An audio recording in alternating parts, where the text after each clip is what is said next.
स्वागत है आपके अपने चैनल इकोन डिकोडिंग में। इससे पहले कंप्यूटर में हमने एक वीडियो कर चुके हैं। ये कंप्यूटर सीरीज चल रहा है जिसमें हमने एक वीडियो कंप्लीट कर लिया है और ये सेकंड वीडियो है जहां पर हमने सेकंड वीडियो में एमसीक्यू और कुछ थ्योरेटिकल पार्ट करने के साथ आगे बढ़ेंगे। जो फर्स्ट वीडियो था उसमें हमने कंप्यूटर के जनरेशन की बात की थी और वही कंप्यूटर के जनरेशन को यहाँ थोड़ा सा रिकॉल करेंगे, उसके बाद आगे बढ़ेंगे।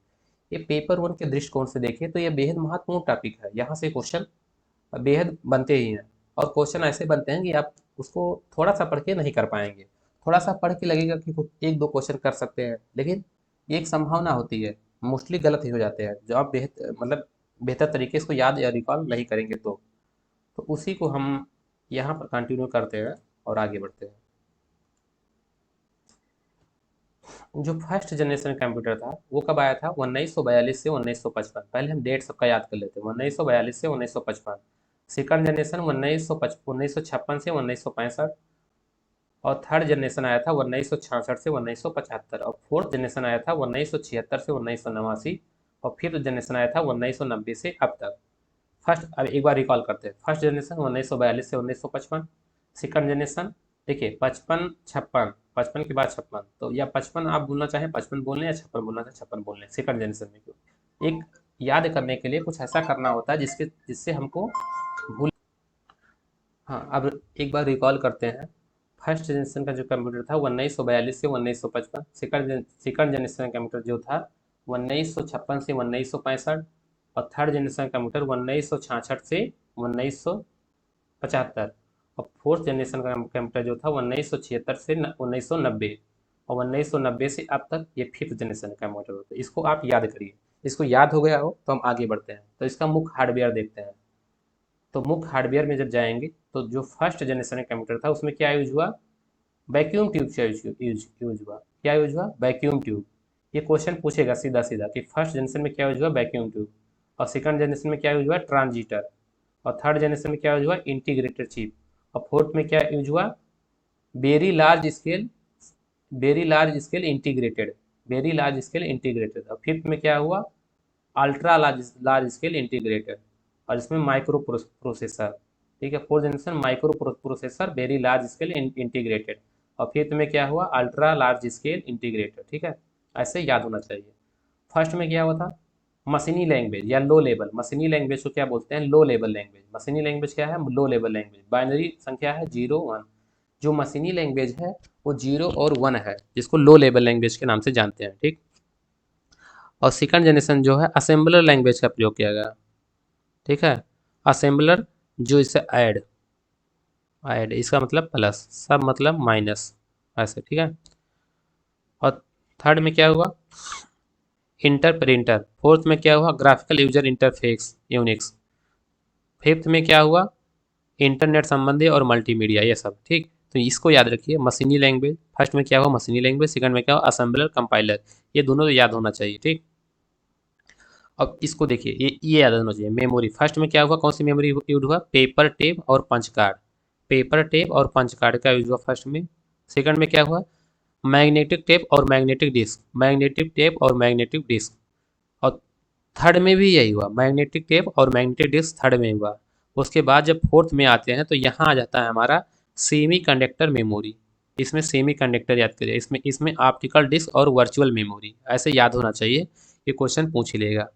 और ये जो है गणना करना, ये सब नहीं, ये सब छोड़ो, ये सब इतना जरूरी नहीं है। ठीक है। और इसमें जो जो लैंग्वेज यूज हुआ था क्या होता? मशीनी भाषा या मशीनी लैंग्वेज। इसमें कोबॉल, प्रोटॉन, ये सब का यूज हुआ, जो असेंबली लैंग्वेज या असेंबली सॉफ्टवेयर। ठीक। इसमें क्या हुआ? भाषा क्या है? पास्कल, बेसिक, सी, ये सब है। और फोर्थ में क्या है? ओरेकल है। फोर्थ में क्या है? ओरेकल, इसको याद करिए। फिफ्थ में क्या है? जावा है। और हाइपर टेक्स्ट मार्कअप लैंग्वेज है। हाइपर टेक्स्ट मार्कअप लैंग्वेज जिसमें सुपर कंप्यूटर आता है एग्जाम्पल। ठीक है। अब आगे बढ़ेंगे तो कंपोनेंट ऑफ कंप्यूटर। कंप्यूटर के कंपोनेंट क्या है उसके बारे में चर्चा करेंगे। Component of computer system unit है, इनपुट यूनिट है और आउटपुट यूनिट है। क्या है? सिस्टम यूनिट है, इनपुट यूनिट है और आउटपुट यूनिट है। तो जो हमारा सिस्टम यूनिट है वो क्या है? सिस्टम यूनिट क्या है? सिस्टम यूनिट जो सीपीयू है उसी को हम बोलते हैं सिस्टम यूनिट। वही हमारा क्या हुआ? कंप्यूटर का मुख्य भाग जिसे केंद्रीय इकाई सीपीयू होता है। सिस्टम यूनिट क्या है? सीपीयू है। सीपीयू को हम क्या बोलते हैं? ये सीपीयू है। ये सीपीयू बना हुआ है ऐसे ऐसे ऐसे पूरा देखिए। सीपीयू कुछ ऐसे ही तो होता है, ऐसे ऐसे कुछ यहाँ बटन होती है ऑन करने के लिए छोटी बस, और यहाँ कुछ लगने के लिए जैसे सीडी उडी या डीवीडी रखने के बना होता है, ठीक। तो ये जो सीपीयू है, ये कंप्यूटर का क्या है? एक मस्तिष्क है या माइंड है। कंप्यूटर का माइंड है। कंप्यूटर का ये माइंड है या मस्तिष्क है। और इसके अंदर क्या होता है? इसके अंदर होता है कंट्रोल यूनिट। इसके अंदर क्या होता है? Control unit. Control unit. और इसी के अंदर होता है arithmetical, ALU, arithmetical logical unit. और इसी के अंदर होता है मेमोरी यूनिट। मेमोरी यूनिट, ठीक। तो जो सीपीयू है वो क्या है? एक सिस्टम यूनिट है जिसके अंदर क्या होता है? Control unit, arithmetical logical unit और मेमोरी यूनिट होता है, ठीक। और सीपीयू को हम कंप्यूटर का क्या बोलते हैं? माइंड बोलते हैं या मस्तिष्क बोलते हैं, ठीक है। अब कंट्रोल यूनिट को देखते हैं। कंट्रोल यूनिट क्या है? जो हमारा ये कंट्रोल यूनिट है, ये कंट्रोल यूनिट क्या करता है? जो हम इनपुट डालते हैं और आउटपुट होता है, उसको कंट्रोल करता है। इनपुट आउटपुट को कंट्रोल करता है कि कैसे क्या करना है प्रोसेसिंग के दौरान। इनपुट आउटपुट, इनपुट जब डालते हैं तो उसके उस समय प्रोसेसिंग जो चलता है आउटपुट को निकालने के लिए, वो सब कंट्रोल क्रियाएं जो होती है, वो सब कंट्रोल यूनिट करता है। कंट्रोल करना है, कैसे क्या करना है, वो सब चीज़ें हम कंट्रोल यूनिट के अंदर करते हैं। जैसे यह इनपुट आउटपुट की क्रियाओं को नियंत्रित करता है, या इनपुट और आउटपुट की क्रियाओं को नियंत्रित करना है। मतलब इनपुट आउटपुट जो होता है उसकी एक्टिविटीज को ये नियंत्रित करता है, ठीक। बस ठीक है इसमें। अब आएंगे अर्थमेटिकल लॉजिकल यूनिट। जो अर्थमेटिकल लॉजिकल यूनिट है ये क्या है? अर्थमेटिकल लॉजिकल यूनिट एक इलेक्ट्रॉनिक सर्किट होता है जो अंकगणितीय गणना करने में सक्षम होता है। ये क्या होता है?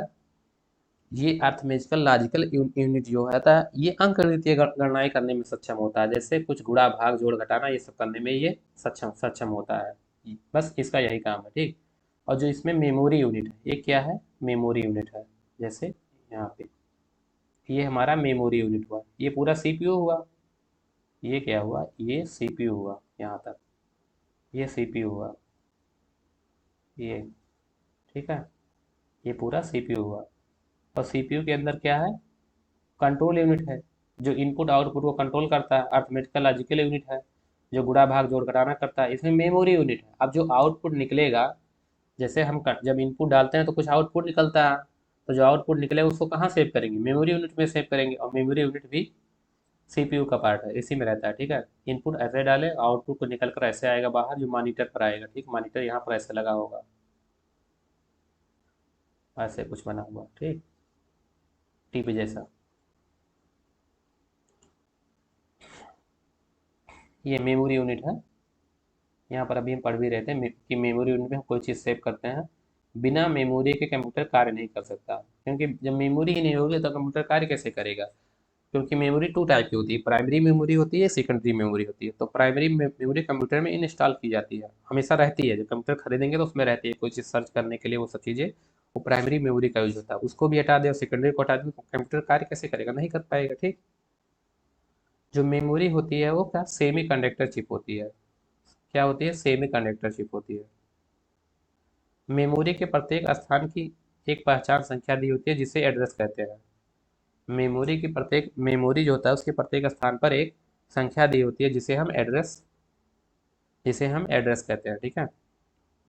अब अभी हम बात कर रहे थे इनपुट और आउटपुट। कोई सी इनपुट डालेंगे फिर आउटपुट निकलेगा। तो इनपुट जिससे डालते हैं, इनपुट जिस माध्यम से डालते हैं वो हमारा इनपुट डिवाइस हुआ। जैसे किससे किससे इनपुट डालते हैं? हम डालते हैं माउस से। कोई चीज़ माउस से क्लिक करते हैं लैपटॉप के अंदर या मॉनिटर के अंदर, तो हमारा इनपुट डिवाइस हुआ। कीबोर्ड से कोई चीज़ लिखते हैं तो कीबोर्ड हमारा इनपुट डिवाइस हुआ। बार कोड रीडर, ये क्या है? बार कोड रीडर है। जैसे आप कभी कोई जाएंगे मॉल में, जब मॉल में जाएंगे तो वहाँ पर सामान कुछ खरीदेंगे तो उसके पैकेट पर ऐसे ऐसे ऐसे ऐसे एक बार कोड जैसा कुछ लगा रहता है, और इस मशीन से इसको स्कैन कर लेते हैं। इसको स्कैन करते हैं, जैसे इसको स्कैन करते हैं, यहाँ पर लैपटॉप जैसा कुछ रखा रहता है या मॉनिटर कुछ रखा रहता है, उसमें इसकी प्राइस आ जाती है 65 रुपये। इससे स्कैन करें और यहाँ पर प्राइस आ गई 65 रुपये। तो स्कैन हमने इससे किया, तो ये क्या किया, स्कैन कर लिया इस चीज़ को, ठीक, ये इनपुट कर दिया और यहाँ पर आउटपुट मॉनिटर में निकल गया। मॉनिटर में आउटपुट निकला, मॉनिटर आउटपुट डिवाइस है, लेकिन स्कैन किससे किए, इससे बारकोड रीडर से किए, तो हमारा बारकोड रीडर क्या हुआ, इनपुट डिवाइस हुआ, ठीक। और ये हमारा क्या है, ये तो बारकोड रीडर है, और ये हमारा स्कैनर है, ये हमारा क्या है, स्कैनर है। स्कैनर इसमें मान मान लीजिए हम कोई मार्कशीट रख दिए, हाई स्कूल इंटर की मार्कशीट रखें और इसको दबा दिए, स्कैन हो गया। स्कैन होके कहाँ गया, यहाँ पर लगा है मॉनिटर, यहाँ पर ऐसे मान लो लिखा है मॉनिटर, तो मॉनिटर में गया। यहाँ पर हम देख रहे हैं अपना खोल के मार्कशीट स्कैन होके आ गई, यहाँ पर डिजिटल कॉपी आ गई। लेकिन इससे स्कैन किए, इसके अंदर से होकर आया है, तो ये हमारा क्या हुआ, स्कैनर। स्कैनर क्या हुआ हमारा, स्कैनर हमारा इनपुट डिवाइस हुआ, और मॉनिटर क्या हुआ, मॉनिटर पर दिखाई दिया आउटपुट डिवाइस हुआ, ठीक। आजकल तो अभी जो प्रिंटर आ रहा है वो स्कैन भी कर रहा है और आउटपुट भी कर रहा है। तो आजकल का प्रिंटर जो है, वर्तमान समय का जो प्रिंटर है, वो स्कैनर भी है और आउटपुट भी है, तो दोनों डिवाइस है, मतलब बोथ इनपुट और आउटपुट। लेकिन ये केवल स्कैन का काम कर रहा है, आउटपुट नहीं कर रहा है, तो ये केवल इनपुट डिवाइस हुआ, ठीक। अब ये है एक क्या है, ये फ्लॉपी डिस्क नहीं, ये हमारा है जॉयस्टिक्स। ये कुछ गेम खेलने के लिए काम आता है जॉयस्टिक, ये भी मतलब इससे हम कुछ कुछ इनपुट करते हैं। जैसे मॉनिटर है, तो मॉनिटर में इससे इसको ये माउस के तरीके कार्य करता है, माउस हमारा इनपुट हुआ, तो ये माउस के तरीके कार्य कर रहा है, तो ये भी इनपुट डिवाइस है जॉयस्टिक। अब बच रहा है फ्लॉपी डिस्क। फ्लॉपी डिस्क एक मेमोरी है, तो ये भी इनपुट डिवाइस हुआ। अब आते हैं आगे आउटपुट डिवाइस की, ठीक। तो आप समझ गए कि इनपुट डिवाइस क्या है। अब बात करेंगे आउटपुट डिवाइस। आउटपुट डिवाइस क्या है, आउटपुट डिवाइस ये है प्रिंटर। प्रिंटर क्या है, प्रिंटर आउटपुट डिवाइस है। प्रिंटर से कोई चीज़ प्रिंट करते हैं, बाहर निकल जाता है। तो आजकल का ऐसा प्रिंटर जो स्कैन भी कर रहा है और प्रिंट भी कर रहा है, तो वो तो दोनों होगा। बट ये मान लो ये जो प्रिंटर है, ये हमारा स्कैन नहीं करता है, तो ये हमारा आउटपुट डिवाइस हुआ, ठीक है। ये मॉनिटर हुआ, जिस पर हम कुछ कुछ देखते हैं, जो कोई दिखाई देता है मॉनिटर है, तो मॉनिटर क्या हुआ, आउटपुट डिवाइस हुआ। ये स्पीकर हुआ, स्पीकर जो है ना, स्पीकर मान लो हम सॉन्ग प्ले करते हैं मॉनिटर में, तो बाहर निकलेगा आवाज़ इसके, इससे अंदर जाएगा नहीं, तो हमारा क्या हुआ, आउटपुट डिवाइस हुआ। और प्लॉटर, जो प्लॉटर भी होता है, जैसे ऐसे कुछ होता है प्लॉटर, तो प्लॉटर में जैसे पोस्टर वोस्टर प्रिंट करने का काम आता है, जैसे बैनर वैनर, तो इसके अंदर बैनर डाल दो तो बाहर निकालता रहता है, ये भी आउटपुट डिवाइस है प्लॉटर भी। जैसे पी से प्रिंटर और पी से प्लॉटर, दोनों आउटपुट डिवाइस हुआ। अच्छा मान लो कि आ गया ईयरफोन, हमारा जो ईयरबड्स या ईयरफोन हुआ, ईयरफोन, ये क्या हुआ, ये हमारा बोथ दोनों डिवाइस हुआ, इनपुट आउटपुट। क्योंकि हम जब बोलते हैं, हम किसी से बात कर रहे हैं तो ईयरफोन में बोलते हैं तो आवाज़ अंदर जाती है, और कोई उस साइड से बोलता है तो ईयरफोन के मतलब बाहर निकलती है। जिससे हमारी आवाज़ ईयरफोन कैच करती है और मोबाइल के थ्रू किसी के पास भेजती है, और कोई और बोलता है तो हमारे कान में सुनाई देता है ईयरफोन से, तो आवाज़ बाहर निकल रही। तो ये एक बार इनपुट हुआ, एक बार आउटपुट हुआ। तो ईयरफोन क्या है, बोथ इनपुट और आउटपुट दोनों डिवाइस है, ठीक है, बोथ डिवाइस है।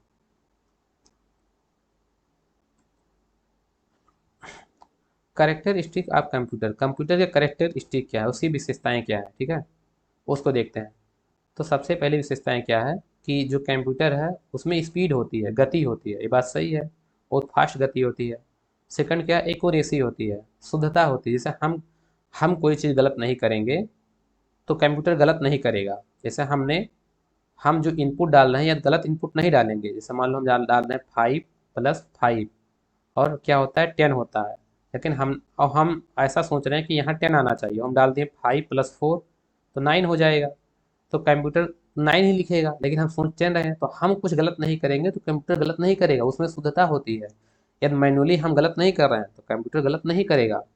और यदि कोई वायरस ऐसे चीज़ें नहीं आए तो कंप्यूटर नहीं करेगा, मतलब गलत करेगा। वायरस भी आ जाते हैं तो उसमें हैंग होने की दिक्कत, तो गलत हो सकता है।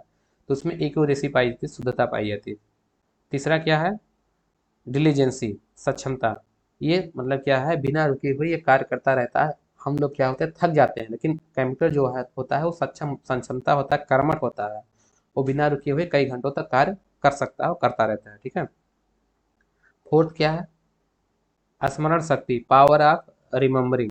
जैसे हम कोई चीज़ अपने माइंड में रखते हैं, जो कोई पॉइंट ऑफ टाइम हमको चाहिए होता है, तो उसको ध्यान करके निकाल लेते हैं कि हाँ ये चीज़ हमको ज़रूरत है। लेकिन कभी कभी होता है हम भूल जाते हैं। लेकिन कंप्यूटर क्या होता है, हम कोई भी चीज़ 1 साल भर पहले, 2 साल पहले, 1000 साल पहले रखें हैं, और आज सर्च करेंगे तो आज भी मिल जाएगी। तो पावर ऑफ रिमेम्बरिंग, इसमें स्मरण शक्ति भी होती है। व्यापक उपयोगिता, वर्सलिटी, वर्सलिटी में क्या है, व्यापक उपयोगिता में क्या है कि कंप्यूटर का अनेक क्षेत्रों में, जैसे मान लो चिकित्सा के क्षेत्र में किया जा रहा है, साइंस के क्षेत्र में किया जा रहा है, और एजुकेशन के क्षेत्र में किया जा रहा है, ठीक। तो इसमें एक वर्सलिटी पाई जा रही है, वर्सलिटी पाई जा रही है जो कि किसी भी क्षेत्र में यूज किए रहे हैं, वो ये एक वर्सेटाइल है, विभिन्न क्षेत्र में यूज किया जा रहा है, ठीक। ऑटोमेशन मतलब स्वचालन की क्षमता, जैसे इसमें क्या होता है कि हम तो थक जाते हैं, लेकिन कंप्यूटर को ऑटोमेशन कर दो कि ये कार्य करना है, या कमांड दे दो तो वो कार्य करता रहेगा बिना रुके हुए और बिना थके हुए, जबकि हम थक जाते हैं, ये नहीं थकता, ठीक है। इसमें ऑटोमेशन की क्षमता पाई जाती है। स्टोरेज, और इसमें स्टोरेज की क्षमता पाई जाती है, जैसे मेमोरी कार्ड में कोई चीज़ स्टोर कर दो, ठीक है। तो ये कंप्यूटर के करेक्टरिस्टिक हुए, क्या हुए, स्पीड होता है, एक्यूरेसी होता है, डिलीजेंसी होता है, पावर ऑफ मेमोरी होता है, वर्सलिटी होता है, ऑटोमेशन होता है, स्टोरेज होता है। ये याद रखना पड़ेगा। ये देखने में लग रहा है कि ये चीज़ें नहीं पूछा जाएगा, या हम कर सकते हैं, नहीं कर सकते, हम भूल जाएंगे। कभी कभी यहीं से क्वेश्चन पूछे गए हैं, ठीक है। अभी हम एमसीक्यू करेंगे तो उसमें ऐसे क्वेश्चन हो सकता है दिखाई दे। ठीक है, जो कंप्यूटर साक्षरता दिवस है वो 2 दिसंबर को मनाया जाता है। कंप्यूटर साक्षरता दिवस 2 दिसंबर को मनाया जाता है, जबकि कंप्यूटर सुरक्षा दिवस 30 नवंबर को मनाया जाता है। कंप्यूटर सुरक्षा दिवस 30 नवंबर को मनाया जाता है, जबकि कंप्यूटर साक्षरता दिवस 2 दिसंबर को मनाया जाता है, ठीक है। अब देखते हैं हम टाइप्स ऑफ कंप्यूटर, कंप्यूटर के प्रकार। तो कार्य के आधार पर कंप्यूटर को देखें तो 3 टाइप के कंप्यूटर होते हैं, एनालॉग कंप्यूटर, डिजिटल कंप्यूटर और हाइब्रिड कंप्यूटर। और आकार के आधार पर कंप्यूटर को देखें तो micro computer, mini computer, main frame computer और सुपर कंप्यूटर होते हैं। जबकि उद्देश्य के आधार पर कंप्यूटर की बात करेंगे तो समान उद्देश्य कंप्यूटर और विशिष्ट उद्देश्य कंप्यूटर होते हैं। अब देखते हैं यहाँ एनालॉग कंप्यूटर। जो एनालॉग कंप्यूटर होता है, जैसे घड़ी, आज की घड़ी क्या है, ऐसे दीवार घड़ी ऐसे लगी होती है, सुई इधर से उधर, या एनालॉग वॉच। तो इसमें 1 2 3 4 ऐसे लिखा था, ये क्या है, एनालॉग कंप्यूटर है, ठीक। जब डिजिटल कंप्यूटर की बात करेंगे तो कुछ घड़ी ऐसी आती हैं, ऐसे बीच में बना होता है और यहाँ पर टाइम चलता है 4 5 सेकंड, मतलब ऐसे कुछ इसमें मतलब डिजिटली चलता रहता है। ये हमारा डिजिटल कंप्यूटर हुआ। और हाइब्रिड कंप्यूटर क्या हुआ, जिसमें ये दोनों को प्लस कर दो और दोनों चीज़ें पाएँ। मान लो यहाँ एनालॉग भी चल रहा है और यहाँ पर डिजिटली भी मतलब टाइम चल रहा है, यहाँ एनालॉग घड़ी भी चल रही साइड में और यहाँ डिजिटली टाइम चल रहा है, तो ये हमारा हाइब्रिड कंप्यूटर हुआ, ठीक। इसको थोड़ा सा और इसका थोड़ा सा हम विस्तार रूप से देखते हैं आगे क्या है। जैसे एनालॉग कंप्यूटर, जो एनालॉग कंप्यूटर है ये ताप दाब लंबाई के मापन पर आधारित होता है। क्या होता है, ताप दाब लंबाई के मापन पर आधारित होता है। इसका यूज क्या कहाँ किया जाता है, इंजीनियरिंग इंडस्ट्री और विज्ञान के क्षेत्र में किया जाता है। कहाँ किया जाता है, इंजीनियरिंग इंडस्ट्री और विज्ञान के क्षेत्र में किया जाता है। तो इसको हम याद करेंगे क्या, ताप दाब लंबाई, भौतिक राशियां ताप दाब लंबाई के मापन पर आधारित होता है, जो इंजीनियरिंग इंडस्ट्री और विज्ञान के क्षेत्र में यूज किया जाता है। और इसका एग्जाम्पल क्या है, थर्मामीटर, स्पीडोमीटर, भूकंप मापी, एनालॉग घड़ी और वोल्ट मीटर। थर्मामीटर क्या करता है, बुखार को मापता है, ठीक है। इसमें कोई डिजिटली कुछ मतलब डिजिटली कुछ चीज़ नहीं होता, ऐसे थर्मामीटर बना होता है, ऐसे ऐसे हम किसी को जीप के अंदर लगा देते हैं, थर्मामीटर लगा देता है, हाँ कि इतना बुखार है, इतना टेम्परेचर पहुंच गया, मतलब ऐसे पारा बढ़ के, ठीक है। स्पीडोमीटर जो हवा को मापता है, भूकंप मापी सिस्मोमीटर जो होता है वो भूकंप को मापता है, रिएक्टर ऐसे कुछ बना होता है। जैसे जैसे हम देखे होंगे, क्या बोलते हैं इसको, हाँ 1 मिनट।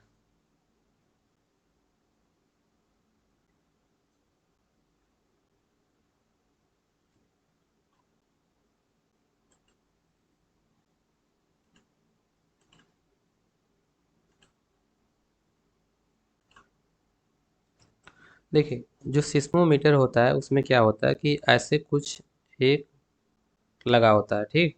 ऐसे कुछ ये बना होता है, इधर एक साइड इधर एक साइड, और ऐसे रख दिया जाता है, इसके बीच में एक पेंसिल लगी होती है, ठीक। जैसे भूकंप आता है या जैसे भूकंप आता है तो उसमें क्या होता है कि उसी समय तो ये पृथ्वी के ऊपर लगा होता है, ठीक है, ऐसे कुछ, और पेंसिल लगी होती है और नीचे एक कागज होता है। तो ये पेंसिल इधर उधर ऐसे हिलती है, तो जितना दूर तक वो पेंसिल ऐसे हिल के एक निशान छोड़ देगी कितने मीटर का, तो उसी से हम रिएक्टर माप करते हैं कि इतना रिएक्टर का हमारा भूकंप था, तो इतना रिएक्टर पे आया था कि 6.7 रिएक्टर का जो भूकंप था।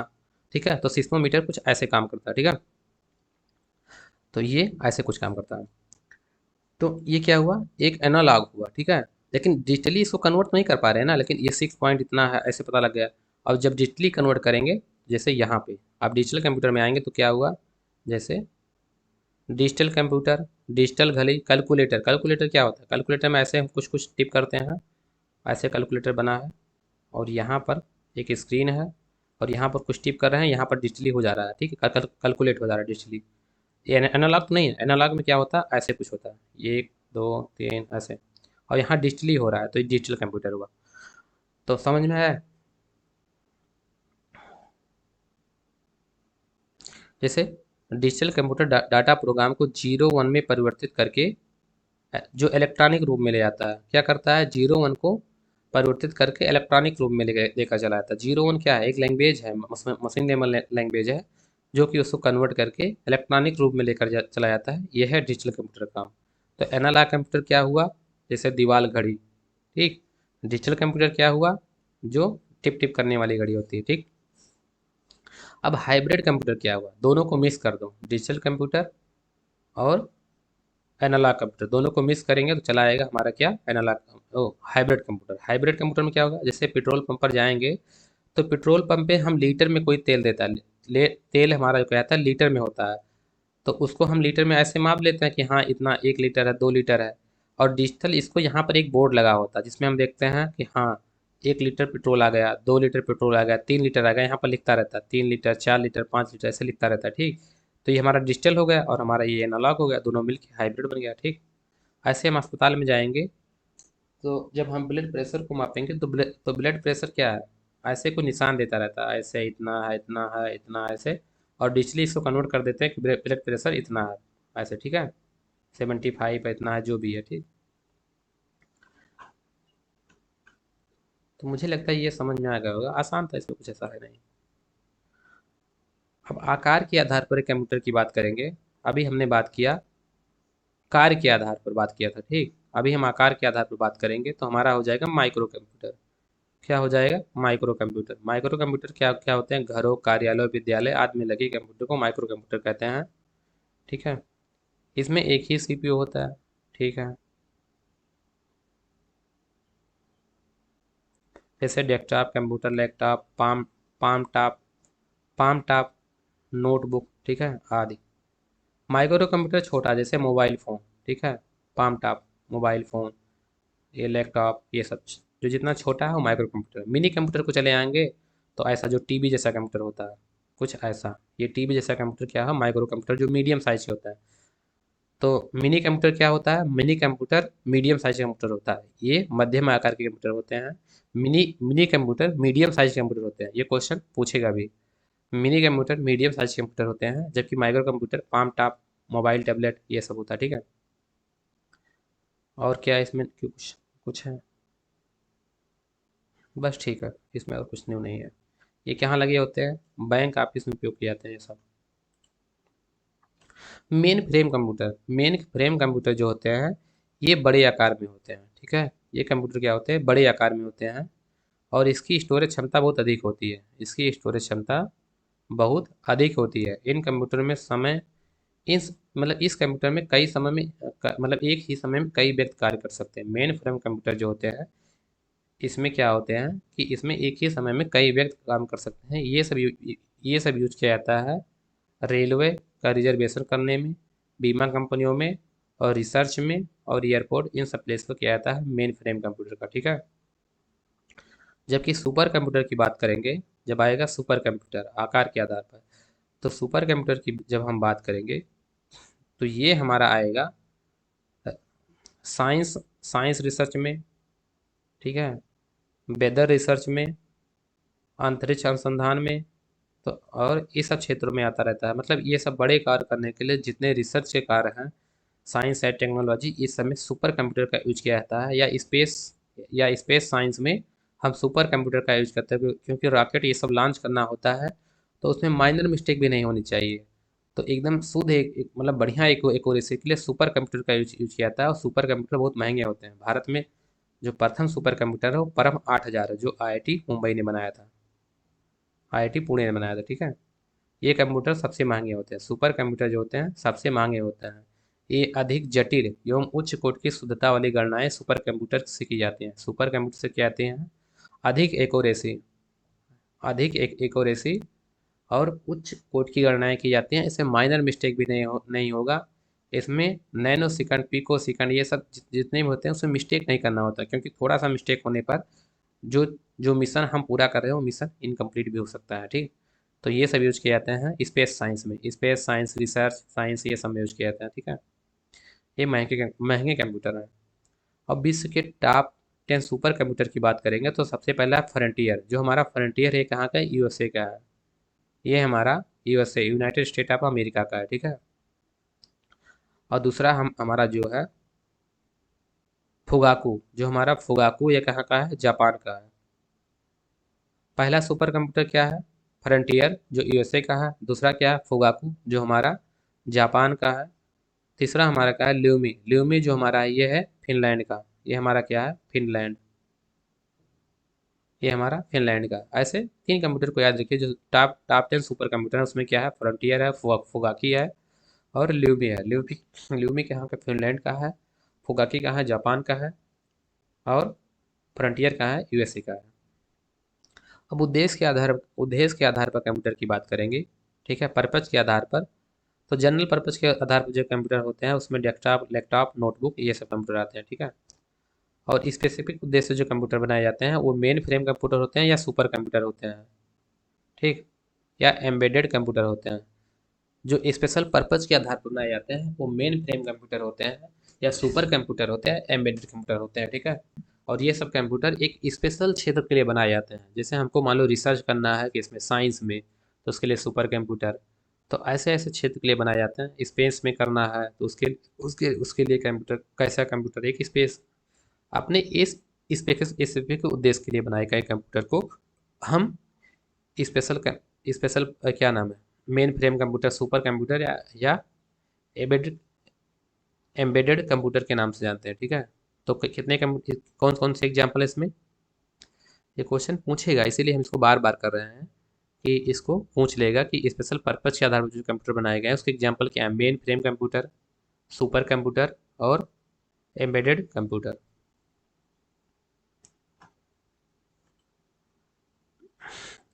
अब भारत में जो कंप्यूटर का विकास हुआ, जो सुपर कंप्यूटर का विकास हुआ, उसके पिता कौन है? तो उसके पिता हैं विजय भाटाकर।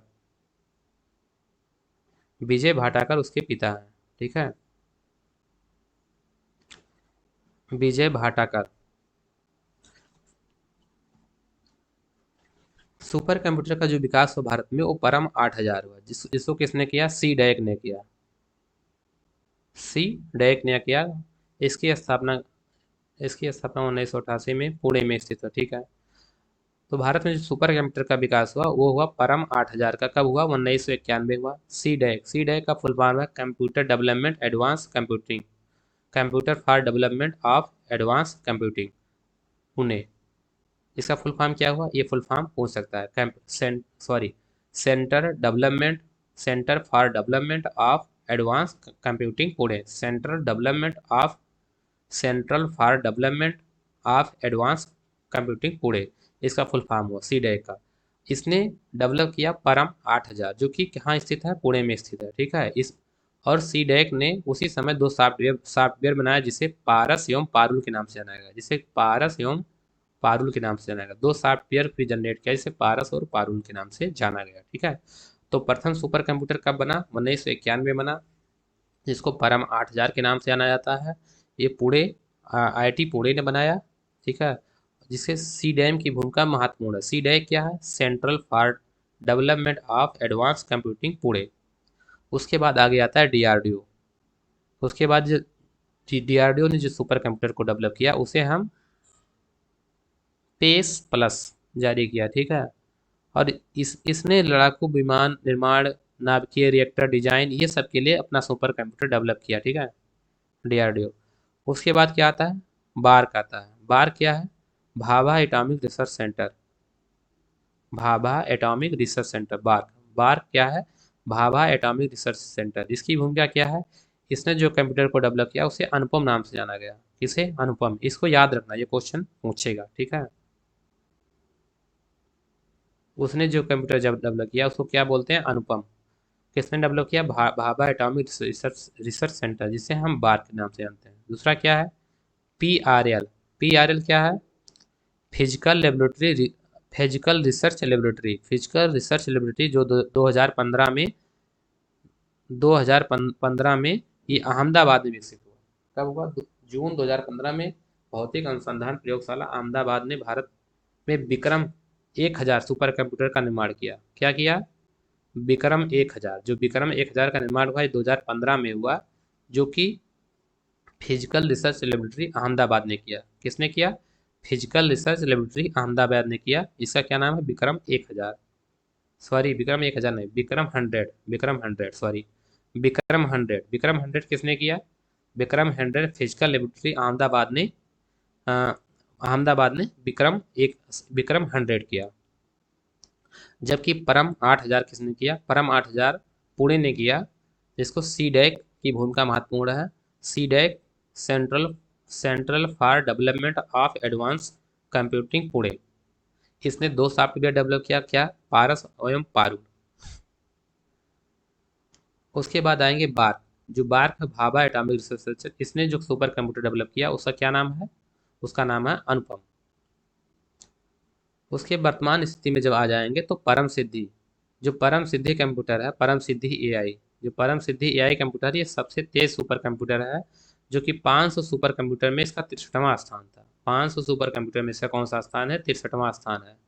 जो नवंबर 2020 में 500 सुपर कंप्यूटर लिए गए हैं, तो परम सिद्धि का स्थान जो क्या क्या है, वो हमारा परम सिद्धि का स्थान है, वो है इसका 63वां स्थान। परम सिद्धि का स्थान क्या है? 63वां स्थान है। जबकि भारत के प्रमुख सुपर कंप्यूटर की बात करेंगे तो ये है परम सिद्धि है, प्रत्यूष है, माहिर है, आदित्य है, ये सब है, ठीक है। इसको हम याद रखेंगे। जो परम सिद्धि AI है, इसको नवंबर 2020 में 500 रैंक ली गई, जिसमें 63वां स्थान आया, ठीक। परम शिवाय हो गया, ठीक है। अब देख लेते हैं क्वेश्चन। अब क्वेश्चन देख लेते हैं। पहला क्वेश्चन हमारा क्या है? पहला क्वेश्चन हमारा है, निम्नलिखित में वर्ष 1976 में विकसित सर्वप्रथम सुपर कंप्यूटर कौन सा था? यदि सर्वप्रथम विकसित सुपर कंप्यूटर की बात करेंगे तो हमारा था क्रे 1। हमने इसको बात किया था कि सबसे पहला जो कंप्यूटर था 1975 में बना था, दूसरा 1976, फिर 1981 में। पहला जो बना उसे माइक्रो कंप्यूटर के नाम से जाने, दूसरा जो बना क्रे 1, और थर्ड जो बना उसे हम, उस कंप्यूटर को हम किस नाम से जानते हैं? वो हमारा था, एक मिनट, कौन, क्या नाम था उसका? हाँ, उस कंप्यूटर का नाम था ओसबर्न। थर्ड हमारा जो बना 1981 में, ये ओसबर्न नाम था इसका। यह पहला पोर्टेबल कंप्यूटर था, ठीक है। और 1976 में ये जो बना क्रेवन, ये ये फास्ट कंप्यूटर था, जो मिलियन गणनाएं कुछ ही सेकंड में कर देता। 1975 में जो माइक्रो कंप्यूटर बना, इसको 808 के नाम से जाना गया था, ठीक है। तो इसमें क्या पूछा? 1976 में विकसित सर्वप्रथम सुपर कंप्यूटर कौन था? ये एक सुपर कंप्यूटर था। जो क्रे 1 था, ये सुपर कंप्यूटर था, ठीक है, जो कि बहुत सी मिलियन गणनाएं कुछ ही सेकंड में कर देता था। आगे देखेंगे, निम्नलिखित में कौन सी श्रेणी पुणे में विकसित भारत की सर्वप्रथम सुपर कंप्यूटर की श्रेणी है? तो जो पुणे में विकसित हुई, जिसको C DAC centre for development of advance computing, Pune, तो ये पुणे में विकसित हुआ, जो कि परम 8000। तो परम 8000 इसका सही आंसर है। इसमें क्या है? क्रेवन है, ठीक। और यहाँ पर देखेंगे, भारत का पहला कंप्यूटर आधारित भारत का पहला कंप्यूटर कहाँ पर स्थापित किया गया? अब ये क्वेश्चन है, भारत का पहला कंप्यूटर कहाँ पे स्थापित किया गया? ऐसा क्वेश्चन तो हम पढ़े नहीं, लेकिन आगे, लेकिन इसको क्वेश्चन आया है तो इसको सॉल्व करेंगे। कभी कभी बहुत चीज़ें नहीं लिखी होती हैं, क्वेश्चन से ही सॉल्व करना होता है। तो थर्ड नंबर क्वेश्चन है, तो इसका है, भारतीय सांख्यिकी संस्थान कलकत्ता, इसको याद करेंगे, Indian statical institute Calcutta, Indian statical institute Calcutta, Indian Indian Indian statical institute Calcutta. तो भारत का पहला कंप्यूटर कहाँ स्थापित किया गया? Indian institute Indian Indian Indian statical institute Calcutta. Bharat का पहला कंप्यूटर कहाँ स्थापित किया गया? ये सुपर कंप्यूटर नहीं, कंप्यूटर है, तो इसको याद करेंगे, इंडियन स्टेटिकल इंस्टीट्यूट कलकत्ता। देखिए, बार बार हमारे बोलने से जितना बार हम बोलेंगे उतना बार आप सुनेंगे, उसी समय याद हो जाएगा, अदरवाइज इसको भूल जाएंगे। कोई चीज़ बार बार पढ़िए, एक बार पढ़ने से सब भूल जाएगा, कोई चीज़ याद नहीं रहेगा, बार बार आपको रिकॉल करेगा। जब पढ़िए उसी समय याद करिए, कोई टाइम ही नहीं लगेगा कि हमको बाद में याद करना है, बाद में कुछ नहीं होता है।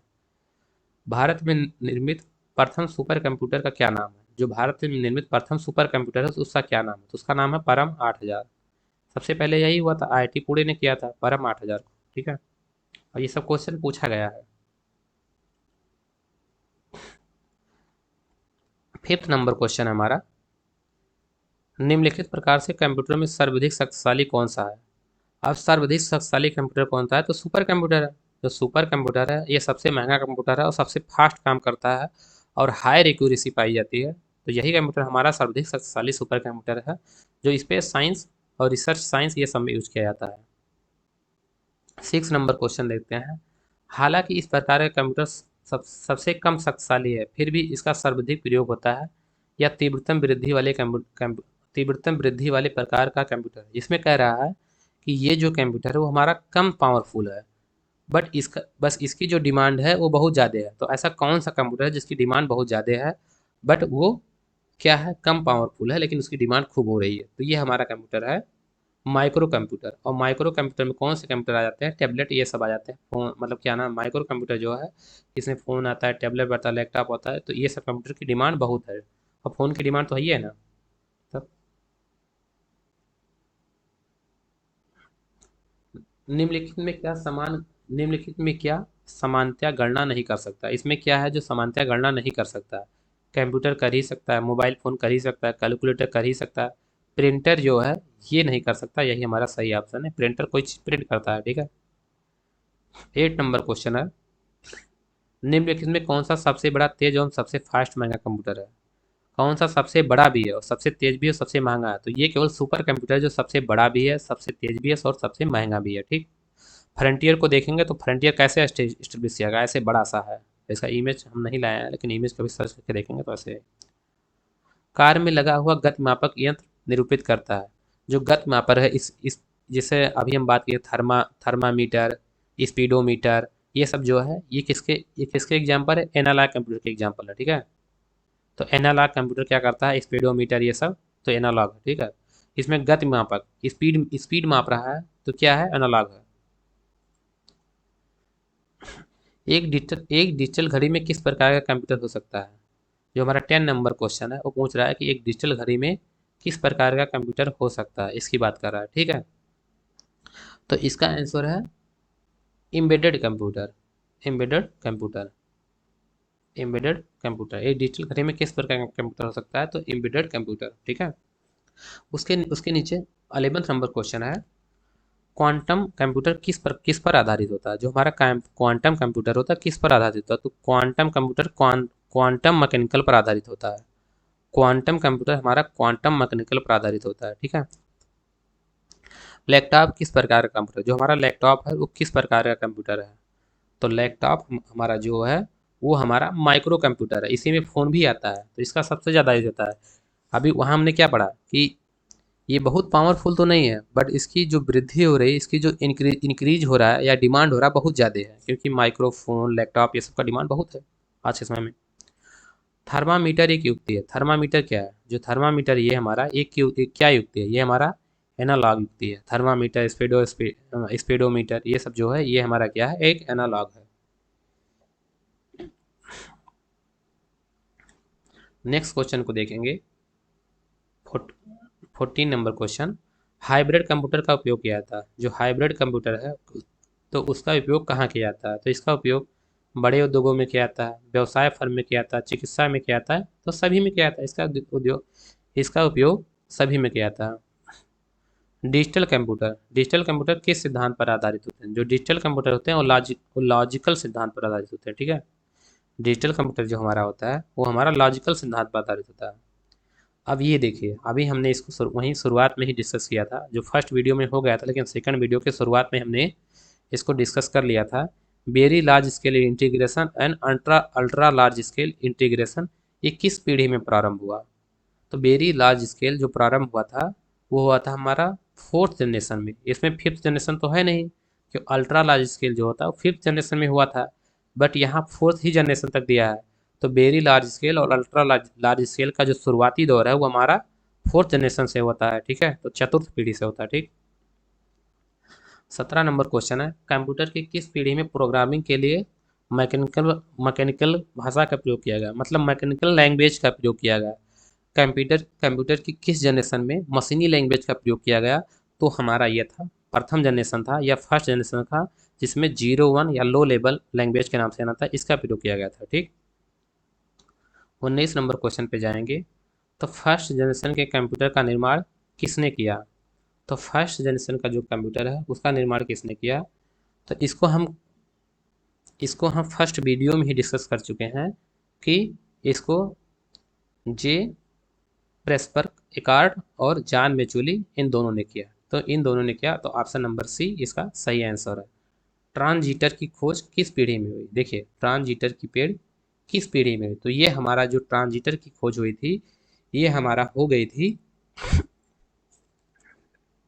ये हमारा हो गई थी सेकंड पीढ़ी में, क्यों इसी में यूज होता सेमी कंडक्टर ट्रांजिस्टर का यूज था। फर्स्ट जनरेशन में जो यूज हुआ था वो हमारा वैक्यूम ट्यूब, और सेकंड में क्या होता सेमी कंडक्टर ट्रांजिस्टर, और थर्ड में इंटीग्रेटेड ट्यूब, और फोर्थ में फिफ्थ में जो हमारा हुआ था वो हमारा यूज हुआ था अल्ट्रा लार्ज स्केल इंटीग्रेटेड। ठीक है, तो फिफ्थ में जो हुआ था ultra large scale integrated, third में जो हुआ था इंटीग्रेटेड चिप, सेकंड में जो हुआ था सेमी कंडक्टर ट्रांजिस्टर, फर्स्ट में जो हुआ था वो हमारा हुआ था वैक्यूम ट्यूब। ठीक है, 21 नंबर क्वेश्चन पे जाएंगे। तो 21 नंबर क्वेश्चन है हमारा,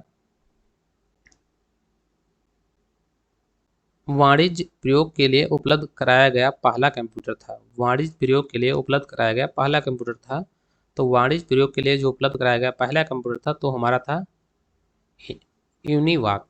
यूनिवाक जो कंप्यूटर था वो वाणिज्य प्रयोग के लिए पहला कंप्यूटर था जो कि उपलब्ध कराया गया था। सबसे पहली गणना करने वाली डिवाइस कौन सी है?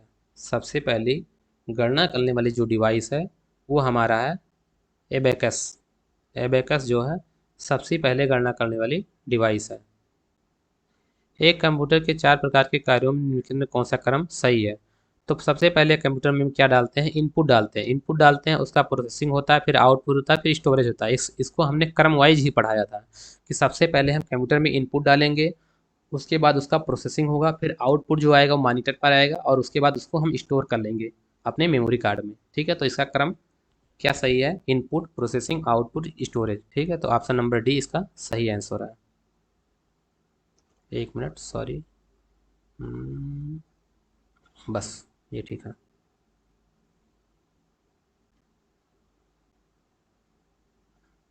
ऑप्शन नंबर इसका डी सही है। निम्न में से क्या एक कंप्यूटर का मूल कार्य नहीं है? इसे पूछ रहा है कौन सा कार्य एक इसमें कंप्यूटर का कार्य नहीं है, बाकी सब कंप्यूटर का कार्य है। तो नेक्स्ट क्वेश्चन 24 नंबर क्वेश्चन में टेक्स्ट कॉपी करना ये कंप्यूटर का कार्य नहीं है, बाकी इनपुट सब कार्य करना, डाटा प्रोसेसिंग, डाटा स्टोरेज, ये सब कंप्यूटर का कार्य है। 24 नंबर क्वेश्चन फिर आ गया। 25 नंबर क्वेश्चन को देखते हैं। 25 नंबर क्वेश्चन को देखेंगे तो कंप्यूटर की सर्वाधिक तेज, सर्वाधिक शक्तिशाली तथा सर्वाधिक मूल्यवान श्रेणी कहलाती है। इसे पूछ रहा है कि कौन सी श्रेणी इसमें सर्वाधिक तेज, सर्वाधिक शक्तिशाली और सर्वाधिक मूल्यवान श्रेणी है। तो सुपर कंप्यूटर जो होता है वही हमारा सर्वाधिक शक्तिशाली, सर्वाधिक पावरफुल, हाई एक्यूरेसी, काफ़ी महंगा, काफ़ी तेज, यही सब होता है। ठीक है, तो सुपर कंप्यूटर। पर्सनल कंप्यूटर के जनक कौन है? पूछ रहा है पर्सनल कंप्यूटर के जनक कौन है। तो पर्सनल कंप्यूटर के जो जनक हैं वो है एडवर्ड रॉबर्ट। कौन है? Edward Robert. 27 नंबर क्वेश्चन है, आज तक कंप्यूटर की कुल कितनी पीढ़ियां ज्ञात हुई? तो आज तक कंप्यूटर की कुल 5 पीढ़ियां ज्ञात हुई हमको, 5 पीढ़ियां, और 5वीं पीढ़ी अभी तक चल रही है। 1990 से अब तक 5वीं पीढ़ी चल रही है। ठीक है, जिसमें सुपर कंप्यूटर बन रहे हैं। 28 नंबर क्वेश्चन को देखेंगे तो कंप्यूटर की निम्नलिखित में से कौन सी विशेषता इसके उपयोग को आकर्षक बनाती है। इसमें कौन सी उपयोगिता है जो कंप्यूटर कंप्यूटर को आकर्षक बनाती है। तो कंप्यूटर में हम जानते हैं स्पीड पाई जाती है, भंडारण क्षमता पाई जाती है, एक्यूरेसी पाई जाती है, ये सब चीज़ें पाई जाती है। तो उपरोक्त सभी इसका आंसर सही है, ऑप्शन नंबर डी सही है। इस पीढ़ी में कंप्यूटर का आकार बहुत बड़ा होता है। किस पीढ़ी में कंप्यूटर का आकार बहुत बड़ा होता है, तो कौन सा पीढ़ी है। तो इसको हमने डिस्कस कर ही चुके हैं। पहले पीढ़ी में जो कंप्यूटर थे एक पूरे कमरे कितने बराबर बराबर थे, मतलब 15 बाई 15 कमरा है तो उतना बड़ा कंप्यूटर था, तो पहली पीढ़ी। कंप्यूटर शब्द निम्नलिखित में से किस भाषा से लिया गया, तो ये लैटिन भाषा से लिया गया। कंप्यूटर शब्द हमारा जो है वो हमारा लैटिन भाषा से लिया गया है, ठीक है। कंप्यूटर के जनक कौन है, 31 नंबर क्वेश्चन है कि कंप्यूटर के जनक कौन है। तो कंप्यूटर के जो जनक है वो हमारा चार्ल्स बैबेज है, ठीक है। पंच कार्ड सबसे पहले के द्वारा प्रतिपादित किया गया। जो पंच कार्ड है सबसे पहले किसने प्रतिपादित किया, उसका विकास किसने किया। तो पंच कार्ड का सबसे पहले विकास किसने किया था, हरमन होलरिथ। हरमन होलरिथ ने पंच कार्ड का सबसे पहले विकास किया था। और पंच कार्ड पेपर टेप का यूज कहाँ किया गया था, फर्स्ट जनरेशन के कंप्यूटर में किया गया था पंच कार्ड और पेपर टेप का यूज। और इसका इसका डेवलपमेंट किसने किया था, हरमन होलरिथ ने किया था, ठीक। मल्टी प्रोग्रामिंग का कॉन्सेप्ट कंप्यूटर की जनरेशन में प्रस्तावित किया गया। जो मल्टी प्रोग्रामिंग होता है किस जनरेशन में इसका प्रयोग होना शुरू हो गया था, कि इस चीज़ का प्रयोग शुरू हो गया था मल्टी प्रोग्रामिंग का, ठीक है। तो वो हमारा प्रयोग हुआ था थर्ड जनरेशन से, जहाँ इंटीग्रेटेड चिप का यूज किया गया था, क्या आईसी चिप का यूज किया गया था, वहाँ पर यूज होने लगा था क्या, मल्टी प्रोग्रामिंग, ठीक है। फर्स्ट में क्या यूज हुआ था, फर्स्ट में वैक्यूम ट्यूब। सेकंड में क्या हुआ था, सेकंड में integrated semi conductor chip, integrate क्या सेमी कंडक्टर इंटीग्रेटेड चिप। और थर्ड में क्या हुआ, आईसी चिप का यूज होने लगा, ठीक। और जब फोर्थ में आएंगे तो हम micro processor very large scale integrated chip का यूज हुआ, ठीक। ऐसे 34 नंबर क्वेश्चन को देखेंगे तो इसमें क्या है, आईसी चिप किसकी बनी होती है। जो आईसी चिप है वो हमारा किसकी बनी होती है, तो ये हमारा सिलिकॉन से बनी होती है। किससे, सिलिकॉन से बनी होती है, ठीक है। अब ये लास्ट है, 40 नंबर क्वेश्चन तक ही था। विश्व कंप्यूटर साक्षरता दिवस कब मनाया था, इसको हम शुरुआत में ही डिस्कस किए थे। हाँ, शुरुआत में नहीं, मतलब बीच में डिस्कस किए थे कि विश्व साक्षरता दिवस 2 दिसंबर को मनाया जाता है। 2 दिसंबर, सॉरी, ये नहीं, ये विश्व साक्षरता दिवस 2 दिसंबर को मनाया जाता है। जबकि विश्व सुरक्षा दिवस जो मनाया जाता है वो हमारा मनाया जाता है 30 नवंबर। कब मनाया जाता है, 30 नवंबर को विश्व सुरक्षा दिवस। और विश्व साक्षरता दिवस मनाया जाता है 2 दिसंबर को। मिनी कंप्यूटर को क्या कहा जाता है, जो मिनी कंप्यूटर है उसको क्या कहा जाता है, तो मिनी कंप्यूटर को बोला जाता है मिड रेंज। हमने इसको इसकी चर्चा करते करते हुए इस पर जोर दिया था कि जो मिनी कंप्यूटर है उसको मिड रेंज का कंप्यूटर बोला जाता है। बहुत छोटे पोर्टेबल कंप्यूटर जो हमारे हाथों में फिट बैठते हैं उन्हें कहा जाता है, जो हमारे, तो इसे पाम टाप कहा जाता है, जैसे मोबाइल। पहला पोर्टेबल कंप्यूटर कौन था, तो पहला पोर्टेबल कंप्यूटर ओसबर्न 1 था, ठीक है। भारत में सिलिकॉन वैली किसको बुलाया था, बेंगलुरु को बुलाया था। आर्टिफिशियल इंटेलिजेंस का प्रयोग किस पीढ़ी में किया गया है, तो आर्टिफिशियल इंटेलिजेंस का प्रयोग 5वीं पीढ़ी में हुआ, ठीक। तो एक चैप्टर समाप्त हो गया जिसमें सब क्वेश्चन हम कर चुके हैं, और सब क्वेश्चन के साथ साथ उसका कॉन्सेप्ट ये सब बेहतर तरीके डिस्कस किए हैं। तो आप पूरा वीडियो को सही से देखिए और आराम से याद करिए और पढ़िए। उसके बाद में फिर क्वेश्चन सॉल्व करिए तो आपको बेहतर समझ में आएगा। और इसको याद रखिए, ठीक है, बार बार वीडियो को देखकर याद कर लीजिए, क्योंकि ये क्वेश्चन आएंगे, ऐसे क्वेश्चन आराम से पूछ लिए जाएंगे, ठीक है। अब नेक्स्ट चैप्टर आगे होगा थर्ड वीडियो में।